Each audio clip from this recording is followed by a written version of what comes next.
Somewhere over the dark forests of Washington state, on a stormy Thanksgiving Eve in 1971, a man in a business suit stepped out of the back of a moving aircraft, 10,000 feet in the air, with $200,000 strapped to his body and two parachutes on his back. He was never seen again. Nobody. No parachute. No identity. No motive. Just a name the world never even got right. This is the case that has baffled the FBI for over 50 years. A case that produced hundreds of suspects, millions of dollars in investigative resources, and exactly one solid clue found by an 8-year-old boy 9 years after the crime. This is the story of the man who called himself Dan Cooper. November 24th, 1971. Thanksgiving Eve, Portland International Airport, Oregon. It was a busy travel day. Families heading home. Business travelers are finishing up their week, the usual noise and bustle of an American airport on a holiday. At 2:50 in the afternoon, a man approached the Northwest Orient Airlines ticket counter. He was unremarkable in every way that mattered. Mid-40s, roughly, around 6 feet tall, dark complexion, dark hair, clean-shaven. He was dressed in a black business suit with a white shirt and a clip-on black tie. He carried a briefcase and a brown paper bag. He paid $20 cash, exact change, for a one-way ticket on Flight 305 to Seattle. He gave his name as Dan Cooper. In 1971, airlines didn't require ID. Nobody checked. Nobody thought anything of it. Within 3 hours, the world would know his name, or at least what they thought his name was. Flight 305 was a short hop, Portland to Seattle, barely 30 minutes in the air. The aircraft, a Boeing 727, carried 36 passengers and a crew of 6. It was less than half full. Dan Cooper took an aisle seat near the rear of the plane, row 18, seat E. He ordered a bourbon and soda, lit a cigarette, and sat quietly as the aircraft taxied and took off. Flight attendant Florence Schaffner was working the rear of the cabin. Cooper summoned her. He handed her a note. She assumed it was a phone number. Men did that sometimes. She slipped it into her pocket without reading it. Cooper leaned towards her. "Miss," he said quietly, "you'd better look at that note. I have a bomb." Schaffner read the note. It said Cooper had a bomb in his briefcase. He wanted $200,000 in negotiable American currency. He wanted 4 parachutes, 2 primary and 2 reserve, and he wanted a fuel truck standing by in Seattle when they landed. Schaffner kept her composure. She walked to the front of the aircraft and quietly informed the captain, William Scott. He contacted Seattle Air Traffic Control. The FBI was notified. The airline began scrambling to meet the demands. Because this was 1971, before September 11, before full body scanners and security theater, before any of the protocols we have today. In 1971, the official policy of many airlines and of the United States government was to comply with hijackers rather than provoke them, so they complied. The aircraft circled over Seattle for 2 hours while the demands were prepared.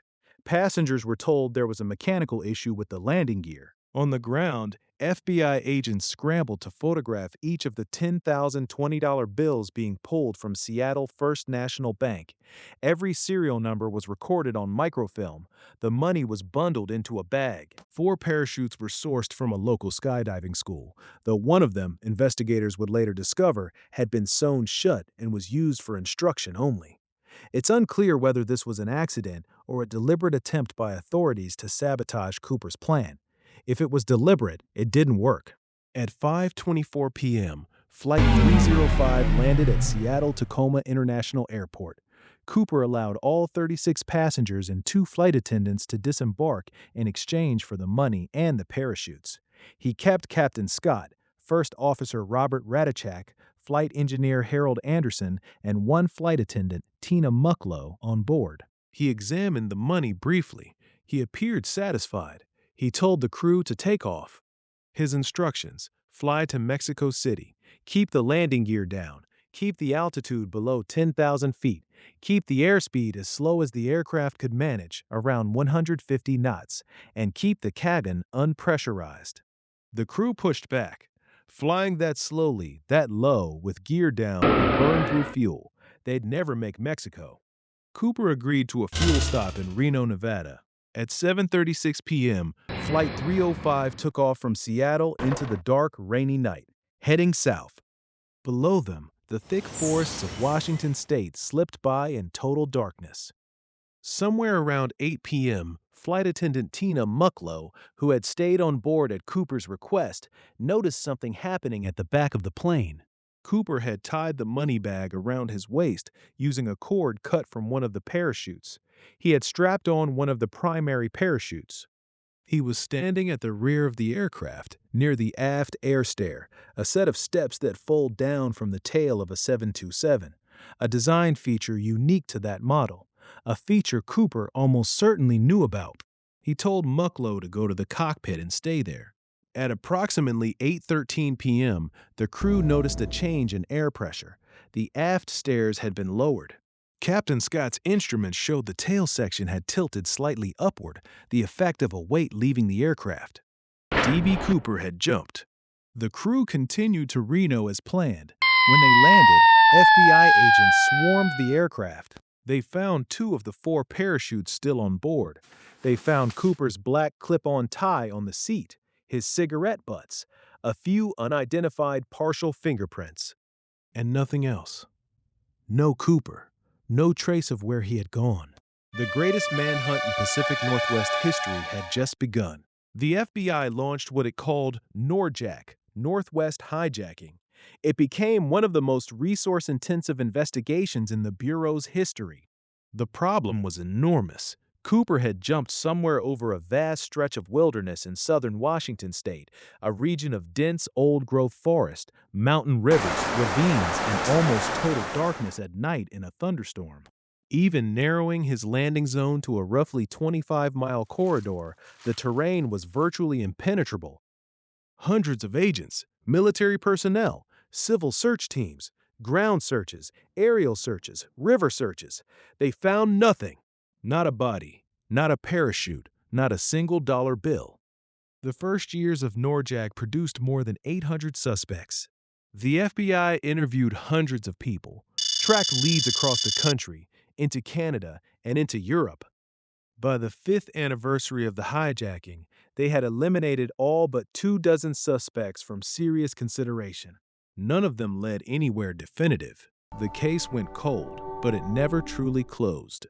February 10, 1980, 9 years after the hijacking. 8-year-old Brian Ingram was on a family camping trip along the Columbia River near a sandy stretch of beach called Tennabar, about 9 miles downstream from Vancouver, Washington. He was raking the sand to clear a space for a campfire.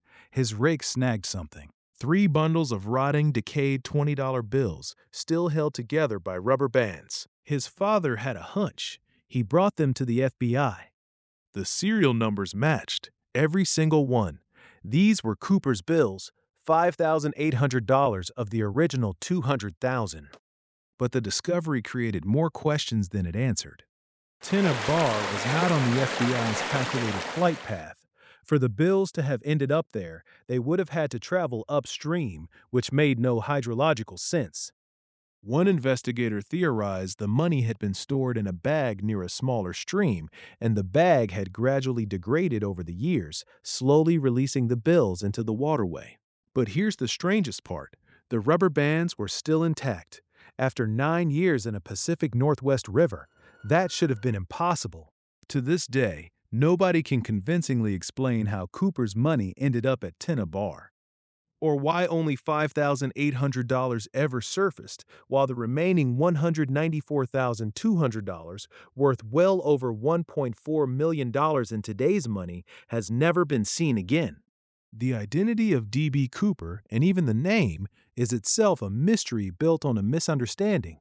The man told the airline his name was Dan Cooper, but in the chaos of the first news reports, a wire reporter confused the name with that of a different man named D.B. Cooper, who was being questioned by police in the initial confusion. That name stuck.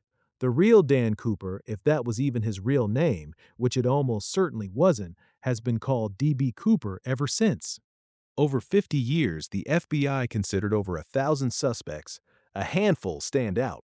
Richard Floyd McCoy Jr., a decorated Army veteran and experienced skydiver who, just 5 months after the Cooper hijacking, successfully hijacked a United Airlines flight in almost identical fashion, with a bomb threat, ransom demand, and parachute exit, and got away with $500,000. He was eventually caught, convicted, and killed in a prison escape in 1974.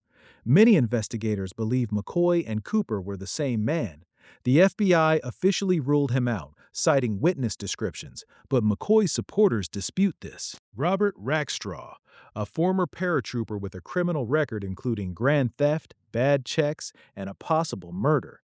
He faked his own death in 1978. He was investigated multiple times and always denied being Cooper. He died in 2019, still denying it.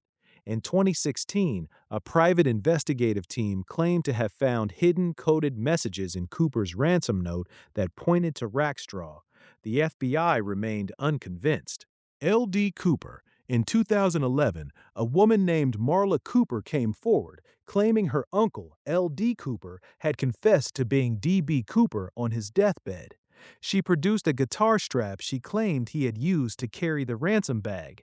DNA tests were inconclusive. The composite sketch, redrawn multiple times from witness descriptions, shows a dark-featured man with prominent cheekbones, dark eyes, and a slightly olive complexion. Some investigators have speculated he may have had military parachute training or worked in the aviation industry, given his knowledge of the 727's aft stairs and the specific technical demands he made on the crew. But it all remains speculation. On July 12, 2016, nearly 45 years after the hijacking, the FBI officially redirected resources away from the D.B. Cooper case. Not closed, technically, redirected. After more than 4 decades, thousands of interviews, one found a parachute canvas bag, one DNA sample from a tie left on the seat, and $5,800 in rotting bills, they had nothing solid enough to bring to a courtroom. The tie is perhaps the most tantalizing loose thread. Cooper left his clip-on black tie on his seat. The FBI has a DNA sample from it. But investigators acknowledge they don't know whether the DNA on the tie is actually Cooper's or belongs to someone else who handled it in the chaotic aftermath. And even if they found a match, Cooper, if he's alive, is in his 90s. The statute of limitations on air piracy has long since expired. The most he could face is a charge related to the stolen money. The case that was meant to be solved quickly, which the FBI originally opened under a placeholder name, so certain were they it would be resolved fast, became the only unsolved commercial airline hijacking in American history. Somewhere out there, in those dark forests or along that river, the rest of the money may still be buried. Or it was spent, carefully, in small amounts, by a man who was very good at being invisible. Or Cooper died on impact, his body and parachute long since consumed by 50 years of Pacific Northwest wilderness. Or he lived, walked out of those trees, caught a bus, went home, and spent the rest of his life being exactly as unremarkable as he was on the afternoon he bought a one-way ticket to Seattle for $20 cash. We don't know. The FBI doesn't know. Nobody knows. And somehow, that's exactly what makes D.B. Cooper the most fascinating criminal in American history. Not because of what he did, but because of what he never let anyone find out, who he was.